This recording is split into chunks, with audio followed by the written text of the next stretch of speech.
Hello everyone, welcome to this online course on material science, and I am Dr. Imtiaz Ahmed. This is the lecture 5 on module 1. Today's topic is Langevin diamagnetism. So to understand this Langevin model, we need to familiarize ourselves with a couple of concepts.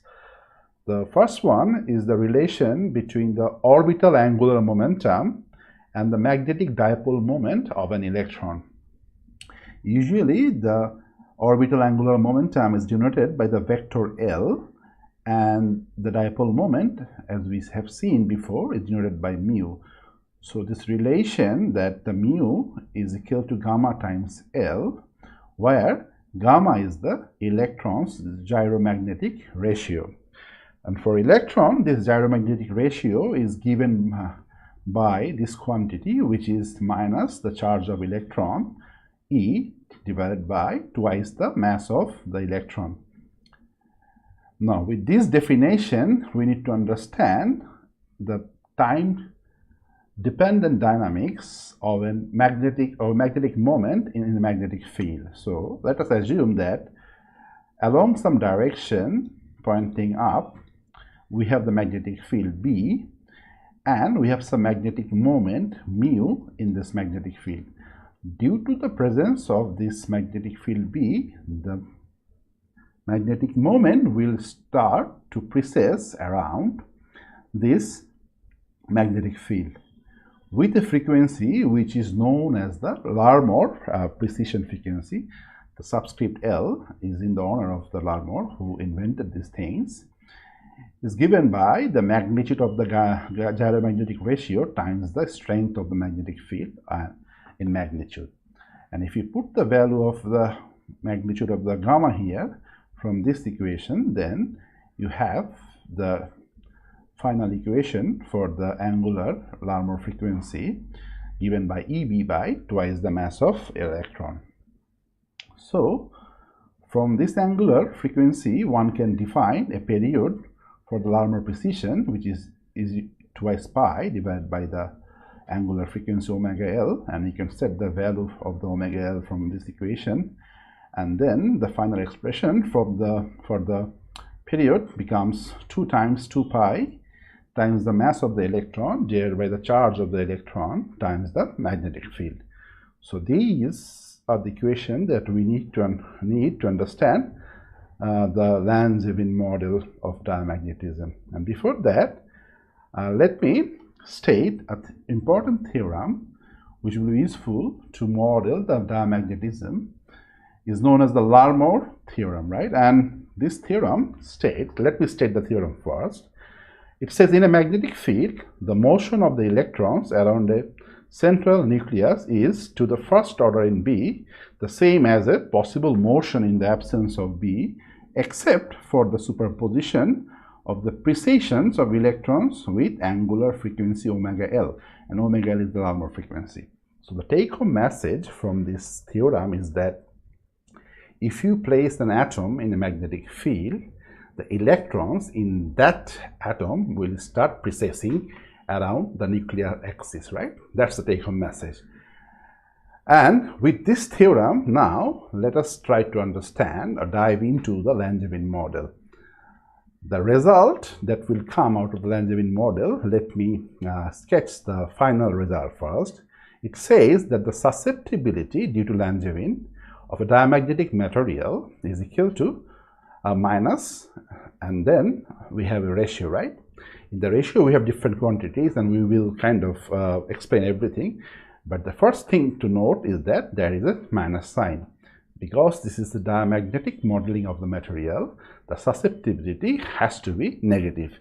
Okay, now to derive the Langevin model, we need to understand the model of the solid, right? So what is the picture that we have in our mind? So let us consider that we have a piece of solid, let's say a diamagnetic solid, and inside the solid we have, let's say, a number of atoms, right? And these atoms are actually identical.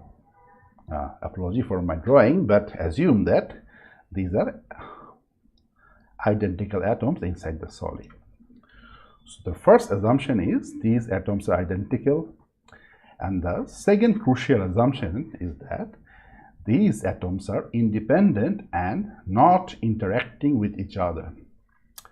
With these assumptions, the model becomes easy, because if someone asks you to calculate the magnetic moment of this whole solid, all you need to do is to calculate the moment of these individual atoms, and then you just multiply with the number of atoms, right? Because they're identical and they're not interacting with each other. So this assumption is very crucial for this Langevin model. Now, the thing is that for an atom, we have certain models, right? Because, you know, an atom could be explained by different models up to a different level of difficulties, right? But for us, let us assume that our atom, let's say, definitely will have a nucleus, right?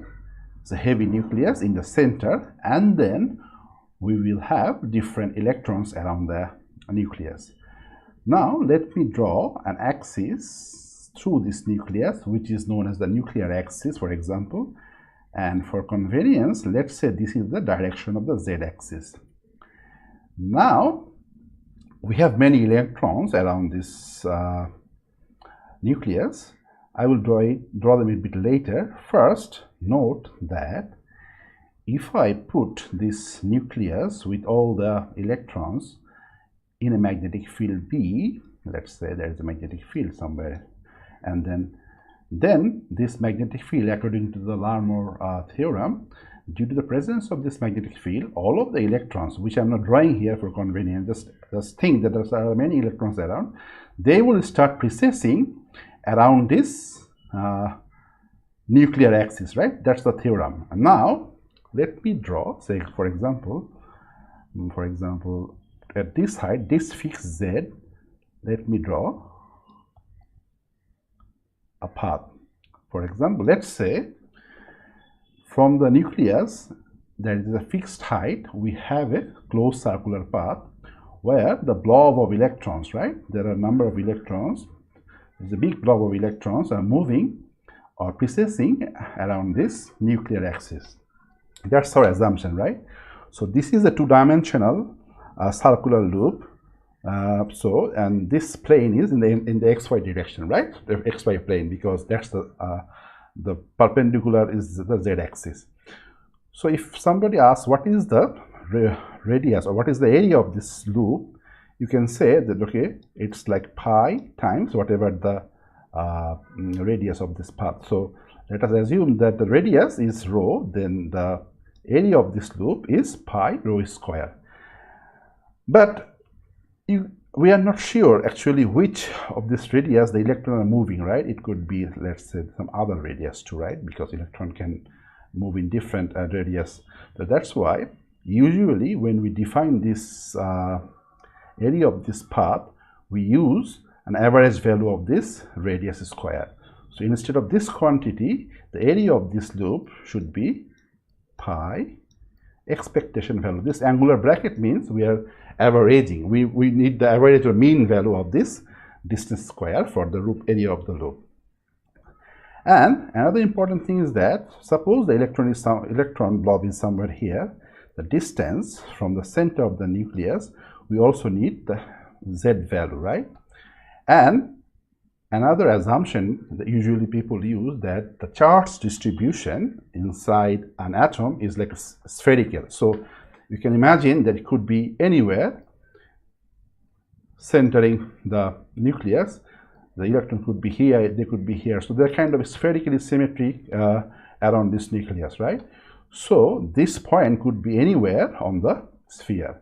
And the distance of that charge distribution, or the blob of the charge from the center, is the radius of the sphere, right? So, and we know equation that the radius of the sphere is always x square plus y square plus z square, right?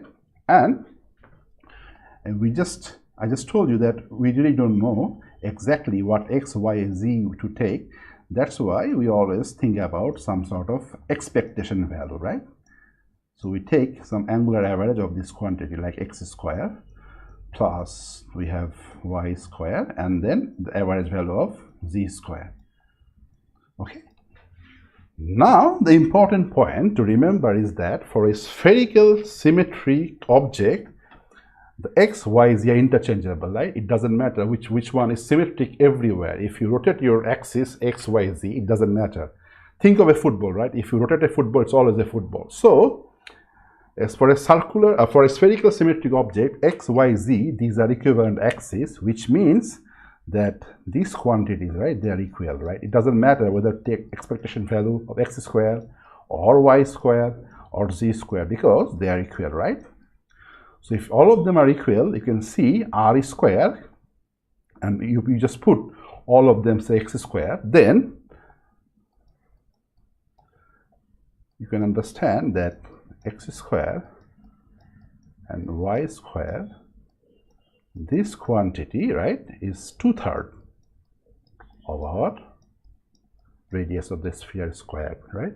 So this is an important relation, that the average of x square, y square is 2/3 of the radius square of the sphere. And we know that a circular path which is at some height z, that path, the area of that path, where we use the rho square, right? And rho is nothing but x square plus y square. So in a way we can say that this is rho square now. So this is our expectation value of rho square. So rho square is like 2/3 of r square, right? This equation will be handy in a moment. Now we need to calculate the moment of this atom, right? How do we do that?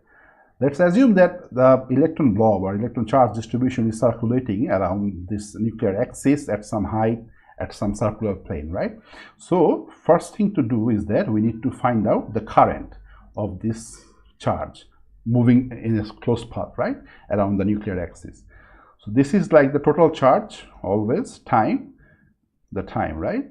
The time it takes to make your one revolution. So it's the q by t, charge per unit time. Now, what is the charge of this blob? Let us assume that we have z number of electrons in that atom, and every electron has minus e charge. That's the total charge. And what is this time? This is the period of Larmor precession, and this is the expression, right? So you need to put the value of TL here,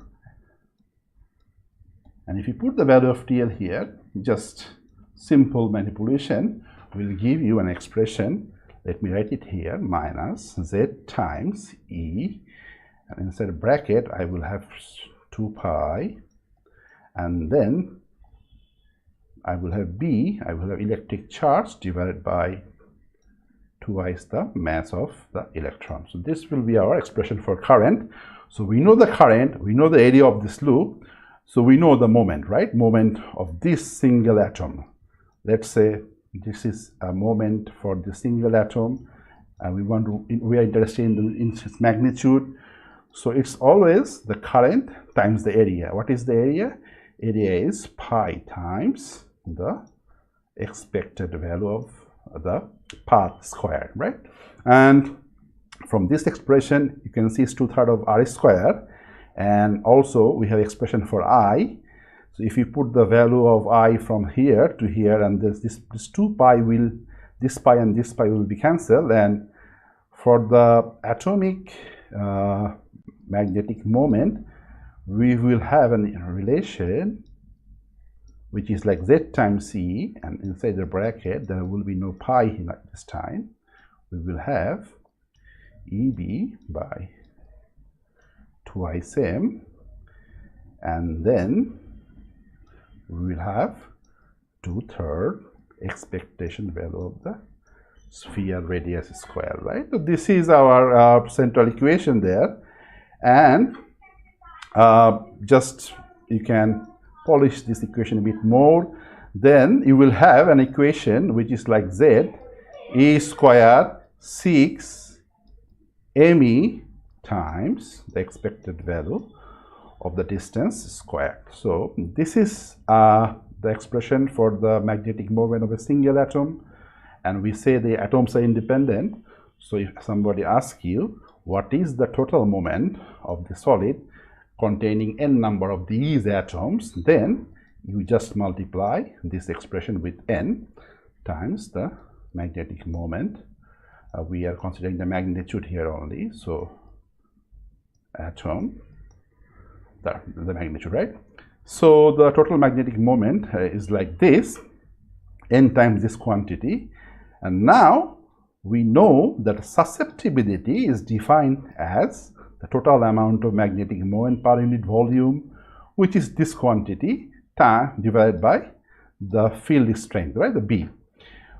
So if you put this expression here and B here, and sorry, there should be another mu naught. So the definition is like that: the magnetization vector times the permeability of the free space divided by strength of the magnetic field, right?